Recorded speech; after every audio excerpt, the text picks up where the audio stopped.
shikojmë prindër të cilët kujdesen për fëmijët, madje edhe për adoleshentë, fëmijët e tyre adoleshentë dhe të rinj, kujdesen për ta dhe mendojnë se kujdesja e tyre është edukimi. Jo, kujdesa është diçka dhe edukimi është diçka tjetër. Menaxhimi i gjërave, keq menaxhimi me fjalë i këtyre gjërave është faktor në të njëjtën kohë që bën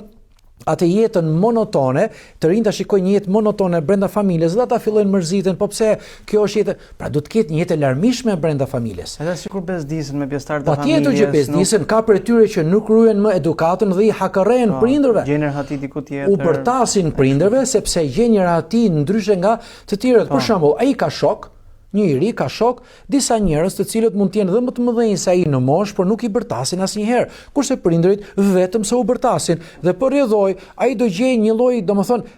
ai do shikoj familjen si diçka monotone që tashmë është mërzitur me të dhe nuk ka se çfarë të mësoj më shumë. Ai don ta respektoj prindin, babin, mamin e tij, babën, nënën e kështu me radhë, don t'i respektoj, mirë, por në të njëjtën kohë shikon një frymë e cila nuk po ndryshon.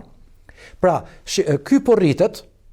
po formohet, po edukohet, po arsyemohet, ndërkohë jeta brenda familjes është gjithmonë diçka që lidhet me të shkuarën, sepse nuk ka aktivitete, nuk ka programe, nuk ka projekte. Andaj një nga format e rikuperimit që ju pyetet është që brenda familjes të ketë projekte të qarta, një vizion të qartë për të ardhmen e përbashkët.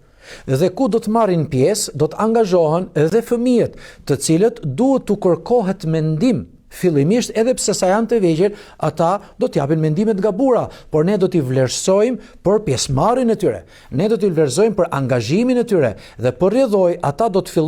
fillojnë të edukohen, të arsyemohen, ndryshe do gjejnë vetveten, do ndjehen të vlerësuar, do të edukohen mirë, do të ketë me plan programe dhe projekte konkrete me një vizion të pasur, domethënë për të ardhmen, ata do ndjejnë vetveten, domethënë në një jetë e cila është e larmishme dhe nuk do të merren gjithmonë me të shkuarën, duke dëgjuar vazhdimisht të shkuarën e babait e tij, të shkuarën e nënës së tij, bëmat, rrëfenjat, gjërat e mira kështu me radhë, dhe ky vet nuk po stërvitet, dhe ky vet nuk performohet, që dhe ky të ketë veprimtarinë e tij të suksesshme në jetën e tij. Është shumë e rëndësishme përcaktimi i projekteve, duke filluar nga plan programe nga më të voglat e deri në realizimin e projekteve të mëdha, të cilat shumë prej tyre lidhen ngushtë në të ardhmen, ose mi themi ato plan programe, afat shkurtra, afat mesme, afat gjata. Afat gjata cilat janë një program vërtet shoqëror, një program vërtet që lidhet me besimin e tij, lidhet me të qenit kapacitet. Ky do bëhet dikushi, atëherë shiko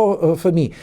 o fëmia ime, o djali im, o vajza ime. Atëherë cilat janë lidhje që ne do të ruajmë për të qenë vazhdimisht angazhuar bashkë për realizimin e projekteve të ndryshme, vetëm në këtë formë do të kemi mundësi që sa do të largohet qoftë dhe teknikisht fëmia nga shtëpia, ai do gjej një fole, ai do gjej ngrohtësi, ai do gjej një vend që